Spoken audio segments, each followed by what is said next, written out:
ಸೂಕ್ತ ರೀತಿಯ ಜಾಗೃತಿ, ಒಗ್ಗಟ್ಟು, ರಾಷ್ಟ್ರಪ್ರಜ್ಞೆ ಮೂಡದಿದ್ದರೆ 2050ರ ವೇಳೆಗೆ ಭಾರತ ಆಡಳಿತಾತ್ಮಕವಾಗಿ ಹಿಂದೂಗಳಿಂದ ಕೈತಪ್ಪಲಿದೆ ಎಂದು ರಾಷ್ಟ್ರೀಯ ಸ್ವಯಂ ಸೇವಕ ಸಂಘದ ಹಿರಿಯ ಮುಖಂಡರಾದ ಸನ್ಮಾನ್ಯ ಶ್ರೀ ಎಂ.ಆರ್. ಅನಂತ್ರವರು ಅಭಿಪ್ರಾಯಪಟ್ಟರು.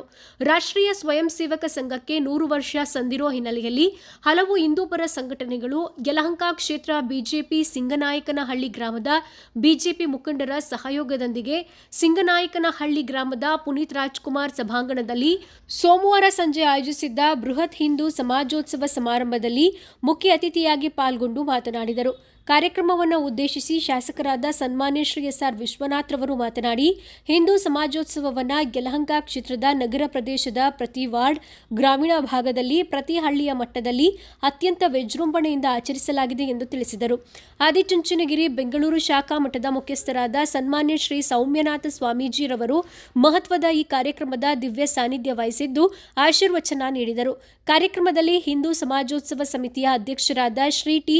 ಚೆಲುವರಾಜ್ ರವರು, ಸನ್ಮಾನ್ಯ ಶ್ರೀಮತಿ ವಾಣಿಶ್ರೀ ವಿಶ್ವನಾಥ್ ರವರು, ಸನ್ಮಾನ್ಯ ಶ್ರೀ ಅಲೋಕ್ ವಿಶ್ವನಾಥ್ ರವರು, ಎಸ್.ಎನ್. ರಾಜಣ್ಣ, ದಿಬ್ಬೂರು ಜಯಣ್ಣ, ಶ್ರೀ ಸತೀಶ್ ಗೌಡ ಕಡತನಮಲೆ, ಶ್ರೀ ಪ್ರಶಾಂತ್ ರೆಡ್ಡಿ, ಅಪ್ಪಾಯಣ್ಣ, ಕೆ.ಎನ್. ರಮೇಶ್, ಚೊಕ್ಕನಹಳ್ಳಿ ವೆಂಕಟೇಶ್, ಇಟ್ಗಲ್ಪುರ ಮೋಹನ್ ಕುಮಾರ್, ವಿಶ್ವನಾಥಪುರ ಮಂಜುನಾಥ್, ಕೆ. ಬಾಬು ಸೇರಿದಂತೆ ಹಿಂದೂಪರ ಸಂಘಟನೆಗಳ ಕಾರ್ಯಕರ್ತರು, ಬಿಜೆಪಿ ಮುಖಂಡರು, ಸುತ್ತಮುತ್ತಲಿನ ಗ್ರಾಮಗಳ ಸಹಸ್ರಾರು ಜನ ಪಾಲ್ಗೊಂಡಿದ್ದರು.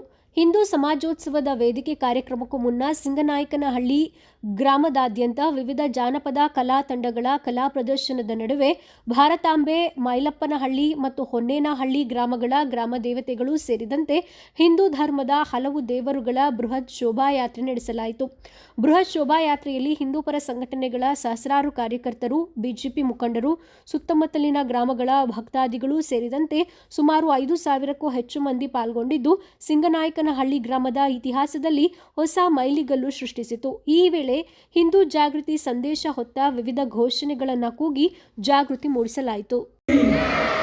ಛತ್ರಪತಿ ಶಿವಾಜಿ ಮಹಾರಾಜ್ ಕಿ, ಭಾರತ್ ಮಾತಾ ಕಿ. ಅದೇ ರೀತಿ ಪ್ರಖ್ಯಾತ ಭಾಷಣಕಾರರಾದಂತಹ ಸನ್ಮಾನ್ಯ ಎಸ್.ಆರ್. ಅನಂತ್ಜಿರವರು ಬಂದಿದ್ದಾರೆ. ಅವರಿಗೆ ಹರೀಶ್ ಬಾಬು ಮತ್ತು ಹೊನ್ನೇನಹಳ್ಳಿ ರಾಜಣ್ಣ ಮತ್ತು ಆವನಹಳ್ಳಿ ಅಶೋಕ್ ಅವರು ದಯಮಾಡಿ ಅವರು ಸನ್ಮಾನವನ್ನು ಮಾಡಬೇಕು ಅಂತೇಳಿ ಕೇಳ್ಕೊತಾ ಇದ್ದೀರಿ. ಹಿಂದೂ ಸಮಾಜೋತ್ಸವದ ಕಾರ್ಯಕ್ರಮ ನಡೀತಾ ಇದೆ. ಇವತ್ತು ನನ್ನ ಊರಿನಲ್ಲಿ ಕೂಡ ಹಿಂದೂ ಸಮಾಜೋತ್ಸವ ನನ್ನ ನಿರೀಕ್ಷೆಗೆ ಮೀರಿ ಜನ ಕೂಡ ಬಂದಿದ್ದರು. ಸುಮಾರು 10,000 ಮೆರವಣಿಗೆಯಲ್ಲಿದ್ದಂಥ ಜನ ವಾದ್ಯಗಳೊಂದಿಗೆ, ದೇವರ ಮೆರವಣಿಗೆಗಳೊಂದಿಗೆ, ಘೋಷವಾಕ್ಯಗಳೊಂದಿಗೆ ಮಳೆ ಬೀಳ್ತಾಯಿದ್ರು. ಸ್ವಲ್ಪ ಸಣ್ಣ ಮಳೆ ಬೀಳ್ತಾಯಿದ್ರು ಕೂಡ ಉತ್ಸಾಹ ಕುಗ್ಗಿರಲಿಲ್ಲ. ನೂರಾರು ಮಹಿಳೆಯರು ಕಳಸಗಳನ್ನು ಹೊತ್ತುಕೊಂಡು ಸುಮಾರು 4 ಕಿಲೋಮೀಟ್ರಿಗೆ ಹೆಚ್ಚು ಮೆರವಣಿಗೆಯನ್ನು ಮಾಡಿದ್ವಿ. ಮತ್ತು ಇವತ್ತು ನಮಗೆ ನಿರ್ಮಲಾನಂದನಾಥ ಸ್ವಾಮೀಜಿಯವರು ಬರಬೇಕಾಗಿತ್ತು. ಅವರು ಅನಿವಾರ್ಯವಾಗಿ ರಷ್ಯಾಗೆ 2 ದಿನಗಳ ಹಿಂದೆ ಆ ಕಾರ್ಯಕ್ರಮಕ್ಕೆ ಹೋಗೋದ್ರಿಂದ ರಾತ್ರಿ ನನಗೆ ಫೋನ್ ಮಾಡಿ ಮತ್ತು ಸ್ವಾಮೀಜಿಗಳನ್ನು ಇವತ್ತು ಚಿಂತನಗಿರಿ ಮಠದಿಂದ ಕಳಿಸಿದ್ರು. ಭಾಳ ಪ್ರಮುಖ ಭಾಷಣಕಾರರಾದಂಥ ಕಲ್ಕಡ ಪ್ರಭಾಕರ್ ರಾಯರು ಕೂಡ ನಮಗಾಗಿದೆ. ಆದರೆ ಮೊನ್ನೆ ಒಂದು ಕೇಸು ಅವರ ಮೇಲೆ ಆಗಿ 5ನೇ ತಾರೀಕು ಕೂಡ ಅವರೆಲ್ಲೂ ಕೂಡ ಹೋಗಬಾರ್ದು ಅನ್ನೋ ದೃಷ್ಟಿಯಿಂದ ಅವರನ್ನು ಹೊರಗಡೆ ಬಿಟ್ಟಿಲ್ಲ. ಅವರು ಬಂದಿದ್ದರೆ ಇನ್ನೂ ಚೆನ್ನಾಗಿ ಕಾರ್ಯಕ್ರಮ ಆಗ್ತಾಯಿತ್ತು. ಆದರೂ ಕೂಡ ನಮ್ಮ ಕ್ಷೇತ್ರ ಮೊದಲಿಂದ ಕೂಡ ಹಿಂದೂಗಳ ಪ್ರಬಲವಾದಂಥ ಸಂಘಟನೆ ಇರ್ತಕ್ಕಂಥ ಕ್ಷೇತ್ರ. ಹಿಂದೂ ಸಮಾಜೋತ್ಸವ ಅಂತ ಹೇಳಿದ್ರೆ ನಾವೇನು ಯಾರ ಮೇಲೆ ಆಕ್ರಮಣ ಮಾಡೋದಲ್ಲ. ನಮ್ಮ ದೇಶದ ಇತಿಹಾಸದಲ್ಲಿ ಯಾವತ್ತೂ ನಮ್ಮ ದೇಶದಲ್ಲಿ ಬೇರೆ ಮೇಲೆ ಆಕ್ರಮಣ ಮಾಡಿಲ್ಲ. ಬೇರೆಯವರಿಂದ ತುಳ್ಕೊಂಡಿರ್ತಕ್ಕಂಥದ್ದು ಇನ್ನೂ ಕೂಡ ತುಳಿಸ್ಕೊಬಾರ್ದು. ಅಟ್ಲೀಸ್ಟ್ ನಾವು ಒಂದಾಗಿರಬೇಕು. ಯಾರು ನಮ್ಮ ಮೇಲೆ ಯಾವತ್ತಾದ್ರೂ ತುಳಿತಕ್ಕೆ ನಮ್ಮ ಮೇಲೆ ಬಂದಾಗ, ನಮ್ಮ ಧರ್ಮಕ್ಕೆ ಅಪಮಾನ ಮಾಡಿದಾಗ, ನಮ್ಮ ಮೇಲೆ ಏನೋ ಆಕ್ರಮಣ ಮಾಡಿದಾಗ ನಾವು ಸಿದ್ಧವಾಗಿರಬೇಕು. ನಾವು ಹಿಂದೂ ಸಮಾಜ ಮಲಗಿರಬಾರ್ದು. ಮಲಗಿ 1000 ವರ್ಷ ನಾವು ಅರ್ಧಕ್ಕಿಂತ ಜಾಸ್ತಿ ದೇಶವನ್ನು ಕಳ್ಕೊಂಡಿದ್ದೀವಿ. ಇನ್ನು ಮುಂದೆ ನಾವು ಎಚ್ಚರವಾಗಿರಬೇಕು ಅಂತಕ್ಕಂಥದ್ದನ್ನೇ ಇವತ್ತು ರಾಷ್ಟ್ರೀಯ ಸ್ವಯಂ ಸೇವಕ ಸಂಘದ 100ನೇ ವರ್ಷದ ಈ ಪ್ರಯುಕ್ತ ಇವತ್ತು ಹಿಂದೂ ಸಮಾಜೋತ್ಸವ ಮಾಡ್ತಾ ಇರ್ತಕ್ಕಂಥದ್ದು. ನಮ್ಮ ಕ್ಷೇತ್ರದಲ್ಲಿ ಎಲ್ಲ ಕಡೆ ಕೂಡ ಸಣ್ಣ ಮಟ್ಟದಲ್ಲಿ ಗ್ರಾಮ ಪಂಚಾಯತಿ ಮಟ್ಟದಲ್ಲೂ ಕೂಡ 2,000, 3,000 ಈ ಥರ ಎಲ್ಲ ಕಾರ್ಯಕರ್ತರು ಎಲ್ಲ ಸೇರಿ ತುಂಬ ಚೆನ್ನಾಗಿ ಆಗ್ತಾಯಿದೆ. ನಿಜಕ್ಕೂ ಕೂಡ ಇದು ಇಡೀ ದೇಶದಲ್ಲಿ ಎದ್ದಾಗ ಮತ್ತೊಂದು ಸರಿ ಹಿಂದೂ ಅಲೆ ಎದ್ದೇಳ್ತದೆ, ಮತ್ತು ನಾವು ಜಾಗೃತರಾಗ್ತೀವಿ ಅಂತಕ್ಕಂಥದ್ದು ಈ ಕಾರ್ಯಕ್ರಮದ ಉದ್ದೇಶ. ಎರಡು ಕೈಯನ್ನು ಮುಷ್ಟಿ ಕಟ್ಟಿ ಮೇಲಕ್ಕೆತ್ತ ಜೋರಾಗಿ ಹೇಳಬೇಕು, ಭಾರತ್ ಮಾತಾ ಕಿ. ಬರಬೇಕಿತ್ತು. ಆದರೆ ಇಂದಿನ ರಾಜ್ಯ ಒಂದು ಕೆಟ್ಟ ಸರ್ಕಾರ ಅವ್ರ ಮೇಲೆ ಗುಂಡಾ ಕಾಯ್ದೆಯನ್ನು ಹಾಕಬೇಕು ಅಂತೇಳಿ ಒಂದು ಬಹುದೊಡ್ಡ ಹುನ್ನಾರವನ್ನು ಮಾಡ್ತಾ ಇರೋ ಒಂದು ಟೈಮಲ್ಲಿ ಅವ್ರನ್ನ ಗೃಹ ಬಂಧನದಲ್ಲಿ ಇರಿಸಿದ್ದಾರೆ. ಆದರೂ ಸಹ ಅವರು ಈ ಒಂದು ಕಾರ್ಯಕ್ರಮಕ್ಕೆ ಬರದೇ ಇರೋದ್ರಿಂದ ಅವ್ರಿಗೂ ಸಹ ಈ ಒಂದು ಅನುಪಸ್ಥಿತಿಯಲ್ಲಿ ಅವರಿಗೆ ಸ್ವಾಗತವನ್ನು ಬಯಸ್ತಾ ಇದ್ದೀರಿ. ಬಂಧುಗಳೇ, ನೀವು ಗೊತ್ತಿರಲಿ, ಬೆಳಗ್ಗೆವರೆಗೂ ಸಹ ಶಾಸಕರು ಅವರಿಗೆ ಫ್ಲೈಟ್ ಬುಕ್ ಮಾಡ್ತೀನಿ ಅಂತೇಳಿ ಎಲ್ಲ ಮಾತಾಡಿದ್ರು ಸಹ, ಆದರೆ ಅವ್ರು ಏನು ಹೇಳಿರ್ಬೇಕು ಗೊತ್ತಾ? ನಾನು ದಕ್ಷಿಣ ಭಾರತದಲ್ಲಿ ಹೆಸರಾಗಿದ್ದೀನಿ ವಿಶ್ವನಾಥ್ ಅವರೇ, ಆದರೆ ನೀವು ಇದೇ ಧರ್ಮಸ್ಥಳದ ವಿಚಾರವಾಗಿ ಅಪಪ್ರಚಾರ ಬಂದಾಗ ನೀವು ಎದೆಗುಂದದೆ ಒಂದು ವಿಧಾನಸೌಧದಲ್ಲಿ ಗುಡಿಗೆ ಇವತ್ತು 2000ಕ್ಕೂ ಹೆಚ್ಚು ಕಾರ್ಯಗಳನ್ನು ತಗೊಂಡೋಗಿ ನೀವು ಧರ್ಮಸ್ಥಳದ ಹಿಂದುತ್ವದ ಪರವಾಗಿ ಇಡೀ ರಾಜ್ಯ ಐತೆ, ಆದರೆ ನೀವು ಇಡೀ ಪ್ರಪಂಚಾದ್ಯಂತ ಮಾತಾಗಿದ್ದೀನಿ ಅಂತೇಳಿ ನಮ್ಮ ಶಾಸಕರಿಗೆ ಅಲ್ಲಿಂದಲೇ ಒಂದು ಶವಾಸನ ಹೇಳಿದ್ದಾರೆ. ಆ ಆದಿಯಾಗಿಯೂ ನಾಡಪ್ರಭು ಕೆಂಪೇಗೌಡರು ಹುಟ್ಟಿದಂಥ ಈ ಒಂದು ನಾಡಲ್ಲಿ ಯಲಹಂಕ ಕ್ಷೇತ್ರದಲ್ಲಿ ಮುಂದಿನ ದಿನಗಳಲ್ಲಿ 1 ಲಕ್ಷ ಜನರನ್ನು ಸೇರಿಸು, ನಾನು ಬಂದು ಅಲ್ಲಿ ಭಾಷಣವನ್ನು ಮಾಡೇ ಮಾಡ್ತೀನಿ ಅಂತೇಳಿ ಅವರು ಅಲ್ಲಿಂದ ಶಬ್ದ ಮಾಡಿದ್ದಾರೆ. ಅದಕ್ಕೆ ಇಲ್ಲಿಂದ ಜೋರಾಗಿ ಅವರು ಒಂದು ಘೋಷಣೆಯನ್ನು ಹಾಕಿ ಅವರಿಗೆ ಕೇಳಬೇಕು, ದಕ್ಷಿಣ ಕನ್ನಡ ಜಿಲ್ಲೆಗೆ ಭಾರತ್ ಮಾತಾ ಕಿ, ಭಾರತ್ ಮಾತಾ ಕಿ. ಅವರ ಪರವಾಗಿ ಅನಂತಿರವರು ತುಂಬ ಹೃದಯ ಒಂದು ಧನ್ಯವಾದಗಳನ್ನು ಅರ್ಪಿಸ್ತಾ ಇದ್ದಾರೆ. ಈಗ ನಮ್ಮ ಪ್ರಮುಖ ಆಶೀರ್ವಚನವನ್ನು ಸೌಮಾನ್ಯ ಶ್ರೀ ಸ್ವಾಮೀಜಿರವರು ನಡೆಸಿಕೊಡ್ಬೇಕು ಅಂತೇಳಿ ಕೇಳ್ಕೊಳ್ತಾ ಇದ್ದೀರಿ. ಸ್ವಾಮೀಜಿರವರ ಆಶೀರ್ವಚನ ಆದಮೇಲೆ ಊಟದ ತಿಂಡಿ ವ್ಯವಸ್ಥೆ ಇರ್ತದೆ, ಅದನ್ನು ಮಾಡಿ ತೆರಳಬೇಕು ಅಂತ ಕೇಳ್ಕೊಳ್ತಾ ಇದ್ದೀವಿ.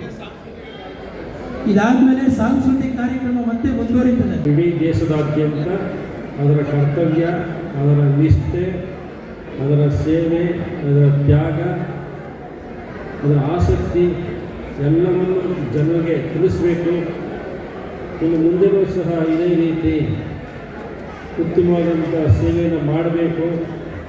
ಹಿಂದೂ ಸಮಾಜಕ್ಕೆ ಯಾವುದೇ ರೀತಿಯಾದಂಥ ತೊಂದರೆ ಆದಾಗ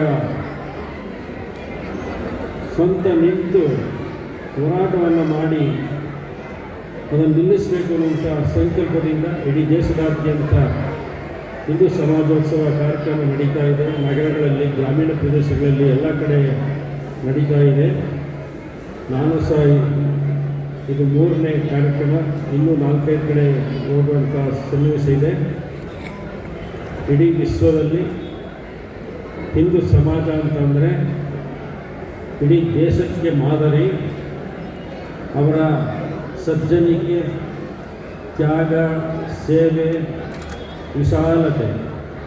ವಿಶಾಲವಾದಂಥ ಭಾವನೆಗಳಿಗೆ ಹೆಸರಾದಂಥ ಹಿಂದೂ ಸಮಾಜ ವಸುಧಾಯೇವ ಕುಟುಂಬಕ, ಇಡೀ ಭೂಮಂಡಲ ನನ್ನದು ಅನ್ನುವಂಥ ಒಂದು ಭಾವನೆ ಉಳ್ಳಂಥದ್ದು.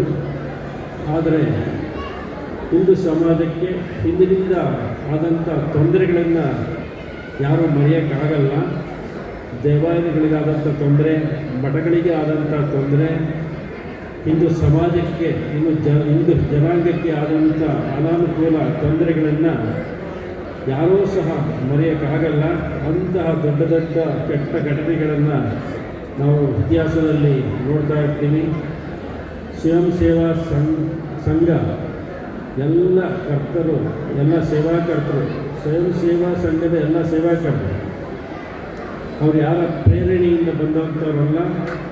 ಅವರು ದೇಶಾಭಿಮಾನದಿಂದ ಸಮಾಜಕ್ಕಾಗಿ ನಮ್ಮದೇ ಆದಂಥ ಸೇವೆಯನ್ನು ಮಾಡಬೇಕು ಅನ್ನುವಂಥ ಸಂಘ ಇದು, ಸಂಸ್ಥೆ ಇದು.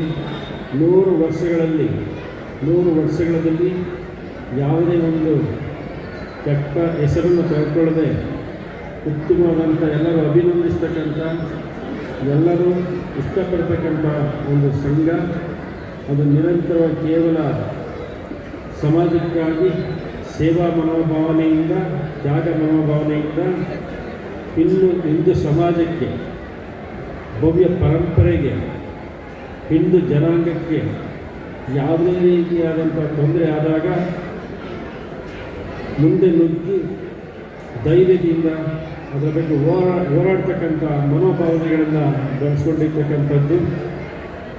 ಹಾಗೆ ನಾವೆಲ್ಲ ಇಡೀ ಪ್ರಪಂಚವನ್ನು ನೋಡ್ತಾ ಇದ್ದೀವಿ, ಎಲ್ಲೆಲ್ಲಿ ಏನು ಅನ್ಯಾಯ ಆಗ್ತದೆ ಹಿಂದೂ ಸಮಾಜದ ಬಗ್ಗೆ ಅಂತ.